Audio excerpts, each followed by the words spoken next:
आज हमारा next topic है कंसोल एप्लीकेशन। लास्ट टाइम जो हमने एप्लीकेशन बनाई थी वो एक GUI एप्लीकेशन थी, ग्राफिकल यूजर इंटरफेस। और आज हम बनाएंगे कंसोल एप्लीकेशन। तो कंसोल एप्लीकेशन होती है जिसमें आपका जो सारा आउटपुट होता है वो एक कंसोल बेस्ड स्क्रीन पे आता है। कंसोल कहते हैं एक ब्लैक सी स्क्रीन होती है, और सारा जो आपका आउटपुट होता है वो नॉन ग्राफिकल होता है, रिटन फॉर्मेट में होता है सारा। तो इसके यूज है अभी भी। हम बहुत सारे ऐसे काम जो हम चाहते हैं कि जो एफिशिएंट तरीके से रन होने चाहिए, कुछ स्क्रिप्ट ऐसे होते हैं जो हम चाहते हैं कि वो हमें वहाँ पे ग्राफिक्स की ज़रूरत ही नहीं है, तो फिर वो कंसोल एप्लीकेशन में बनाते हैं। ठीक है, तो आज हम ये सीखेंगे कंसोल एप्लीकेशन कैसे बनती है।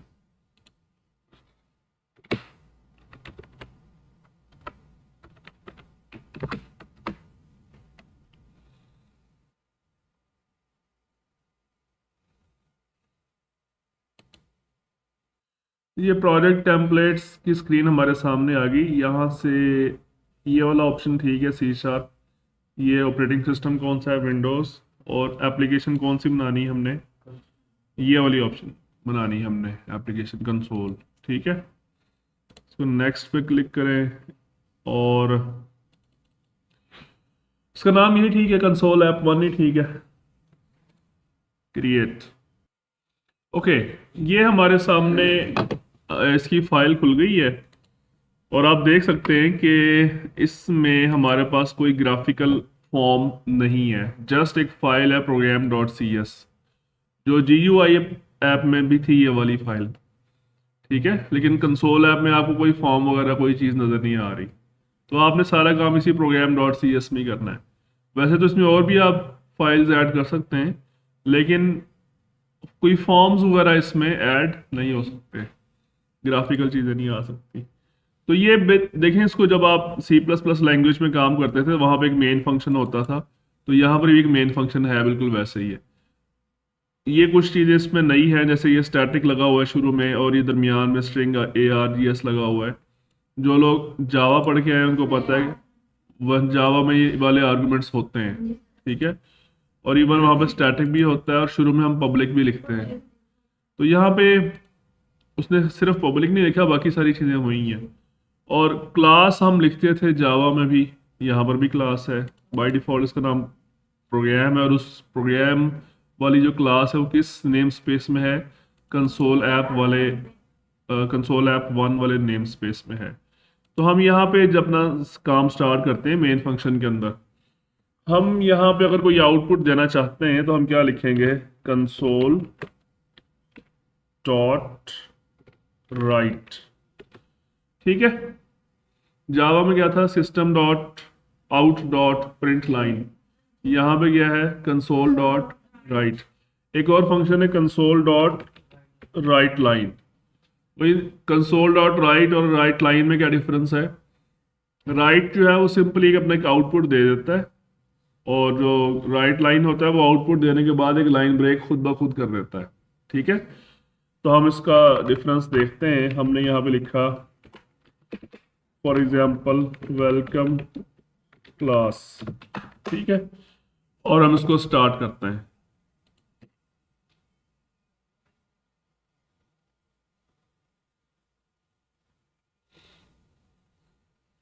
अच्छा, ये देखिए आउटपुट दिया, और उसने ये फिर क्विकली वापस भी आ गया, उसने स्टे नहीं किया वहां पे। तो हम एक स्टेटमेंट यहाँ पे लगा सकते हैं, console dot read line program के एंड पे, जस्ट लाइक आप सी प्रोग्राम में आखिर में जाके गेट CH लिखते थे। इसका भी बिल्कुल वही रोल है, कंसोल डॉट रीड लाइन। ठीक है, अब ये हमारा आउटपुट स्टे करेगा यहाँ पे। So this is basically known as console. ये जो ब्लैक स्क्रीन नजर आ रही है इसे हम कहते हैं कंसोल।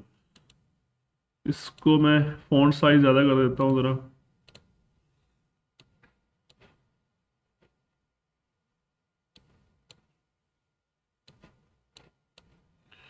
ठीक है, ओके, हम एक और आउटपुट देते हैं। For example visual programming is interesting ये हमने लिख दिया। फिर इसको रन करते हैं, F5 इसकी शॉर्टकट की है रन करने की। तो आप देख सकते हैं कि ये एक लाइन के अंदर ही सारा आउटपुट प्रिंट हो गया है, ऐसे ही है ना। तो राइट लाइन क्या करेगा, लाइन ब्रेक करेगा आउटपुट देने के बाद, लाइन ब्रेक। यहाँ पे आप चाहे ना लगाए, हम सिर्फ चेक करते हैं, सिर्फ इस लाइन में हमने लगाया है, तो ये वेलकम क्लास लिखने के बाद लाइन ब्रेक करेगा। ठीक है, समझ आ गई। ओके, इसी तरह से अगर आपने कोई इनपुट लेना हो तो इनपुट लेने के लिए ये वाली स्टेटमेंट यूज की जाती है, कंसोल डॉट रीड लाइन। तो ये इनपुट लेने के लिए हमें पहले कोई वेरिएबल बनाना पड़ेगा। ठीक है, इसको मैं फिलहाल कर देता हूं कमेंट आउट। ये कमेंट आउट करने का शॉर्टकट होता है कंट्रोल के प्लस सी प्रेस करें। आप इसको सिलेक्ट करें और कंट्रोल के यू प्रेस करेंगे तो वो दोबारा अनकमेंट हो जाएगा, और कंट्रोल के सी प्रेस करेंगे तो कमेंट लग जाएगा। यानी हम उसको टेम्परेरीली हमने उसको डिसेबल कर दिया फिलहाल। ठीक है, अब हम एक वेरिएबल क्रिएट करते हैं स्ट्रिंग टाइप का। स्ट्रिंग टाइप का वेरिएबल, फॉर एग्जांपल उसका नाम हमने क्या रख दिया, n। ये वेरिएबल बनाना तो आता है ना आप लोगों को, पहले डेटा टाइप लिखते हैं और उसके बाद वेरिएबल का नाम लिखते हैं। ठीक है, ये किस डेटा टाइप का वेरिएबल है, स्ट्रिंग। मतलब इसमें अल्फाबेट्स भी आ सकते हैं, इसके अंदर डिजिट्स भी आ सकते हैं, इसके अंदर स्पेशल सिंबल्स भी आ सकती हैं, और एक से ज़्यादा कैरेक्टर्स आ सकते हैं। स्ट्रिंग टाइप वेरिएबल की ये स्पेशलिटी होती है। ठीक है, हम इसको साथ चाहे तो कोई वैल्यूज खुद से दे दें। फॉर एग्जांपल मैंने लिख दिया पाकिस्तान। ठीक है, अब हम इसकी वैल्यू को डिस्प्ले करवाते हैं, कंसोल डॉट राइट लाइन, और आगे ब्रैकेट में बजाय कोई मैसेज देने के हम यहाँ पे लिख देते हैं n। तो ये n की वैल्यू को प्रिंट करेगा। ठीक है, क्या मैसेज आएगा मुझे बताएं, शाबाश, पाकिस्तान लिखा आएगा। ठीक है, समझ आ गई। और उसके बाद हम चाहें तो इस वेरिएबल में इनपुट भी ले सकते हैं। वो कैसे लेंगे, बजाय आप इसको वैल्यू साइन करने के, अच्छा मैं इसको रहने देता हूं ऐसे ही, इसको भी कमेंट आउट कर देता हूं। बजाय आप इसको कोई वैल्यू साइन करने के, आप यूजर से भी इसकी वैल्यू रीड करवा सकते हैं। कैसे, ये फंक्शन यूज करें कंसोल डॉट रीड लाइन, और इसके शुरू में आप लिखते हैं उस वेरिएबल का नाम जिसमें वैल्यू रीड करवानी है आपने। मतलब यूजर जो भी इनपुट देगा वो n के वेरिएबल में चला जाएगा। ओके, और उसके बाद फिर हम इसको चेक करते हैं कि क्या उसमें वैल्यू आई है या नहीं आई। उस n की वैल्यू को प्रिंट करवा के चेक करते हैं कि उसमें वैल्यू आई है या नहीं आई। ठीक है, तो इसको रन करते हैं। अच्छा, आप देखें ये कर्सर ब्लिंक कर रही है ना, ये देखें, इसका मतलब है कि प्रोग्राम यूजर का वेट कर रहा है कि वो कोई इनपुट दे। ठीक है, तो मैं यहाँ पे इनपुट देता हूँ, फॉर एग्जांपल मैं अपना नाम दे देता हूँ। ठीक है, लिख के एंटर, तो उसने वैल्यू प्रिंट की। क्यों प्रिंट कर दी, किस वजह से प्रिंट हुई, बिकॉज हमने यहाँ पे ये स्टेटमेंट के अंदर प्रिंट करवाया था ना उसको, n की वैल्यू को प्रिंट करो। ठीक है, समझ आ गई बात। तो इनपुट लेना समझ आ गया, वो इनपुट कैसे लेना है। ये स्ट्रिंग वैल्यू इनपुट ली है। अब हम देखते हैं कि अगर कोई न्यूमेरिक वैल्यू इनपुट लेनी हो तो वो कैसे इनपुट लेंगे। फॉर एग्जांपल हमने एक इंट वेरिएबल बनाया, उसका नाम हमने रख दिया x, और या आप इसका नाम रख देते हैं एज। ओके, तो एज में हमने इनपुट लेना है, तो वही स्टेटमेंट यूज करनी है, कंसोल डॉट रीड लाइन, और इसके शुरू में आप लिख दें एज। लेकिन यहाँ पे अब एरर आ रहा है, उसकी रीजन क्या, आप इस एरर को समझते हैं। आप इस पे माउस लेके जाएं तो आप इसका जरा एरर पढ़ें। ये आपको सेकंड लास्ट लाइन में एरर लिखा नजर आ रहा होगा, ये can not implicitly convert type string to int. कह रहे आप स्ट्रिंग को डायरेक्टली इंट में कन्वर्ट नहीं कर सकते, इम्प्लिसिटली कन्वर्ट नहीं कर सकते, आपको खुद कन्वर्ट करना पड़ेगा इसको। कंपाइलर इसको खुद ब खुद कन्वर्ट नहीं कर सकता। इम्प्लिसिट एंड एक्सप्लिसिट ये दो कन्वर्जन होती हैं। इम्प्लिसिट कन्वर्जन वो होती है जो कंपाइलर खुद ब खुद करता है, एक्सप्लिसिट वो होती है जो प्रोग्रामर करता है।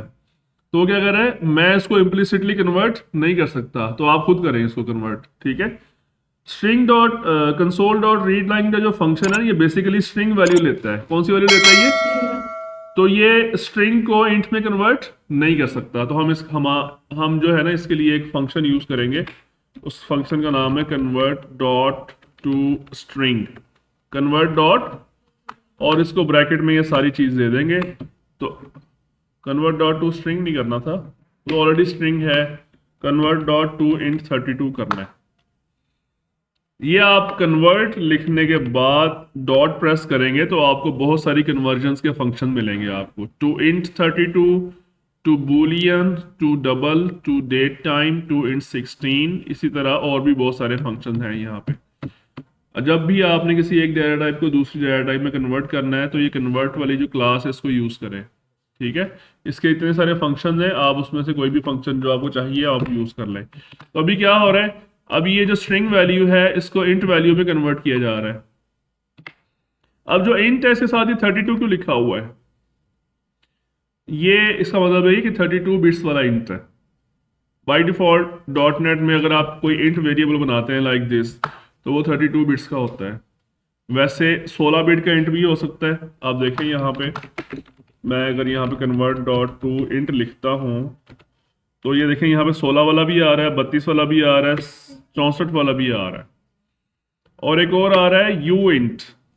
यू का मतलब होता है अनसाइंड पॉजिटिव वैल्यू जो होती है, ठीक है। खैर उसको हम बाद में डिस्कस करेंगे। फिलहाल आप ये देखेंगे इंट जो है वो तीन तरह के हैं, 16 बिट्स वाला है, 32 बिट्स वाला है और 64 बिट्स वाला है। बाय डिफॉल्ट अगर आप मेंशन नहीं करते यहाँ पे वेरिएबल बनाते हुए कि ये कौन सा वाला है, 16, 32 या 64 वाला, तो बाय डिफॉल्ट वो बनाता है 32 वाला। तो इसलिए मैंने यहाँ पे उसको ये वाला फंक्शन यूज किया है कि इसको 32 वाले इंट में कन्वर्ट करो। समझ आ गई? यस।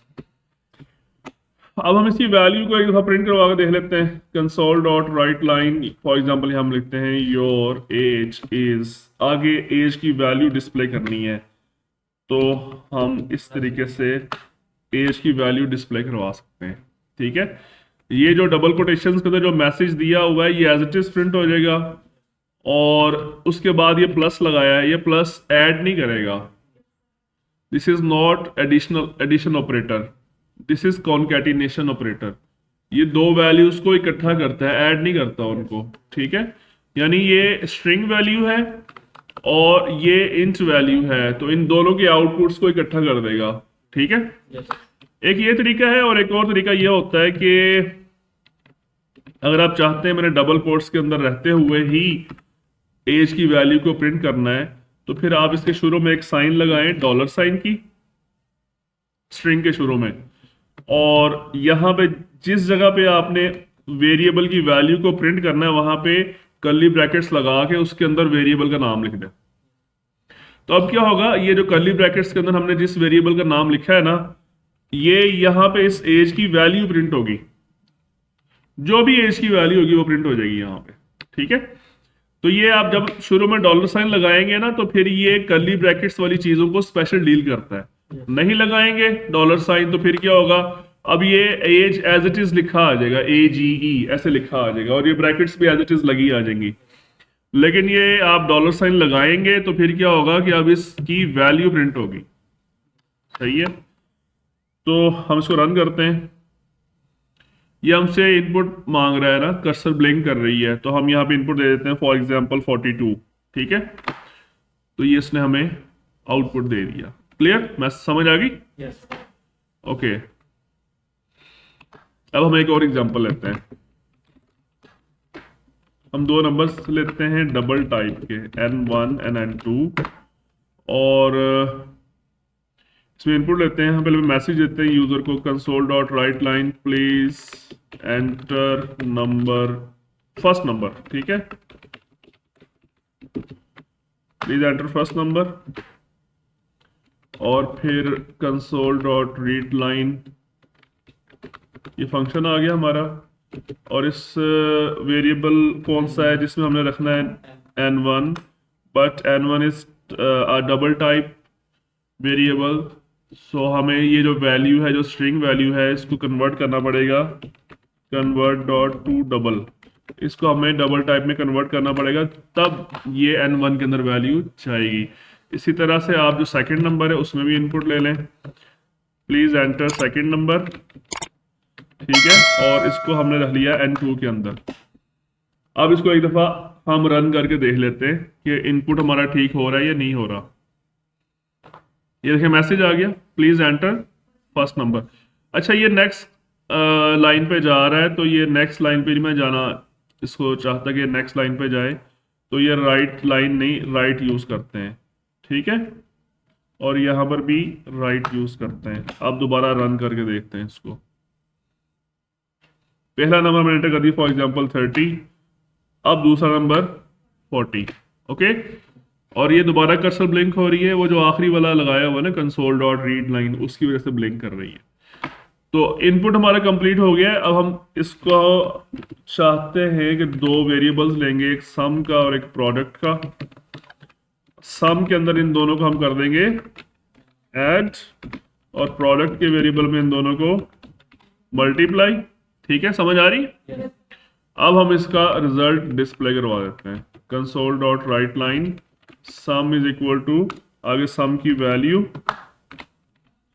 सम वेरिएबल, और उसके बाद सेकंड लाइन में क्या लिखा आएगा, प्रोडक्ट, और उसके बाद उसकी वैल्यू। सही है, कोई प्रॉब्लम तो नहीं? डॉलर साइन लगाना। शाबाश, डॉलर साइन नहीं लगाया हमने, ये डॉलर साइन नहीं लगाया और यहाँ भी डॉलर साइन नहीं लगाया जी। ये कोड समझ आ गया? अब इसको रन करके देखते हैं। पहला नंबर हमने फॉर एग्जांपल 10 एंटर कर दिया, दूसरा और 2 एंटर कर दिया। अब इसका आंसर क्या आएगा, सम का आंसर क्या आएगा बताओ, और प्रोडक्ट? ठीक है, सही आंसर आ गया। Okay, this is your console application.